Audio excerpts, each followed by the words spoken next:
Tenemos una extraña necesidad de hacer de lo santo algo lejano a nosotros. Pero Jesús no vino a hacer eso. Si Jesús hubiera venido a hacer eso, hubiera venido a la tierra y hubiera sido santo y les hubiera dicho: adórenme. Pero Jesús se despojó de su identidad celestial, se hizo hombre, nos puso ejemplo y nos dijo: ustedes vivan como yo vivo.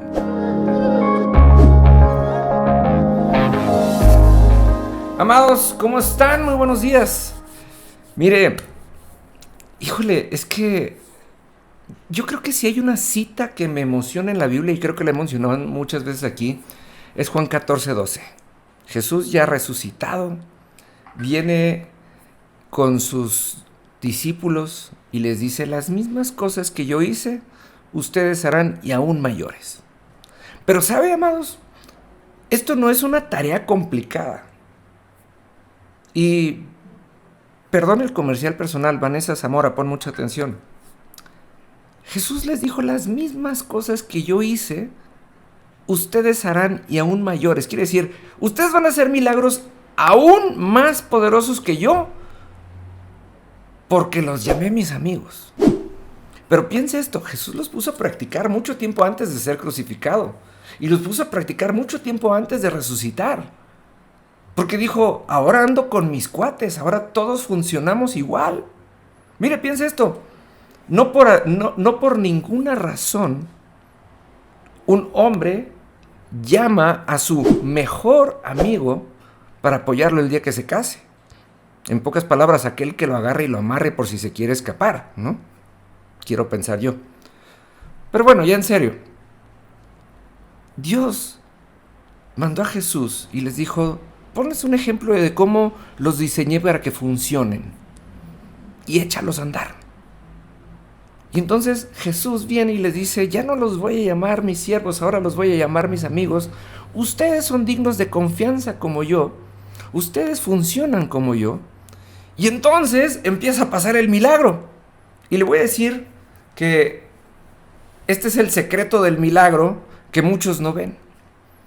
Estaba Jesús enseñando y dice la Biblia que no estaba planeado.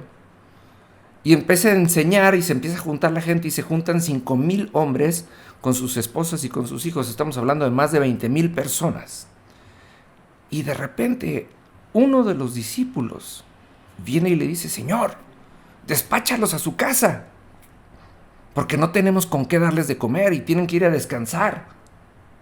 ¿Y sabe qué le dice Jesús? Le dice: denles de comer ustedes. Y aquí es en donde sucedió el milagro. El milagro de que se hayan multiplicado los panes y los peces, créame, amado, no es relevante contra el milagro que sucedió antes. Porque mire, de acuerdo a la costumbre y de acuerdo a lo que está documentado en los libros de historia, era muy común que Jesús dijera: bueno, pues tal día voy a ir a tal lugar y voy a enseñar, y se anunciaba. Y entonces los discípulos mandaban ordenar, yo creo que eran sándwiches de Subway o algo así, pero masivamente, comida y bebida para todas las personas que se juntaran, porque también era una manera de acarrear gente. O sea, lo que hacen los gobiernos el día de hoy lo inventó Jesús, ¿sí? Él mandaba a traer comida, todos los que querían comida se juntaban y les decía: claro que les voy a dar de comer, pero primero les voy a enseñar de mi reino. Eso era lo usual, perdóneme. A lo mejor usted no sabía y a lo mejor usted no está de acuerdo, pero eso es lo que dice la historia, ¿no? Y ahora viene uno de sus discípulos y le dice: Señor, qué gran preocupación, no tenemos con qué darle a esta gente. Nos faltan cuando menos 20,000 sándwiches de Subway. Y entonces le dice Jesús: pues denles de comer ustedes. Y no es que le fueran a hablar un Uber Eats o un Rappi. Les dice: ustedes hagan lo que yo haría. ¿Y sabe por qué les dio esa instrucción? Por 2 razones en específico. Número 1, porque ahora los discípulos tenían la misma preocupación que Jesús. ¿Se acuerda que lo hemos hablado en los videos de los días pasados? Compartían los mismos valores, los mismos principios. Tenían el mismo celo. Y de repente estos discípulos estaban enamorados de las personas y le decían, Señor, ya les dimos alimento espiritual, pero como los amamos ahora no los podemos dejar con hambre. Y cuando Jesús entendió que el milagro sucedió en el corazón de los discípulos y dijo, ¡wow! Estos son dignos de ser mis amigos. Porque piensan como yo, porque sienten como yo y porque tienen las mismas preocupaciones que yo tengo. Y entonces dijo, ahora les voy a dar poder. Dice Hechos 1:8, cuando el Espíritu Santo venga sobre ustedes, serán llenos de poder. Es decir, cuando el Espíritu Santo les dé los mismos pensamientos, las mismas preocupaciones y les ponga el mismo amor por las personas, ustedes van a ser llenos de poder. Y entonces Jesús les dice, denles de comer ustedes. Entonces, piensen lo que pasó.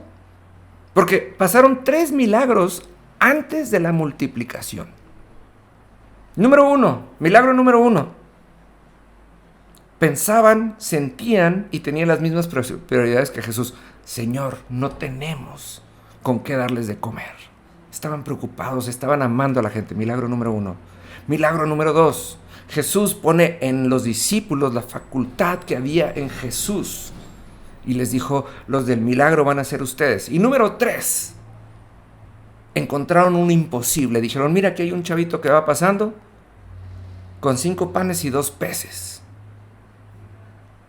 Y dijeron, de cualquier cosa que esté a nuestra mano, podemos hacer un milagro.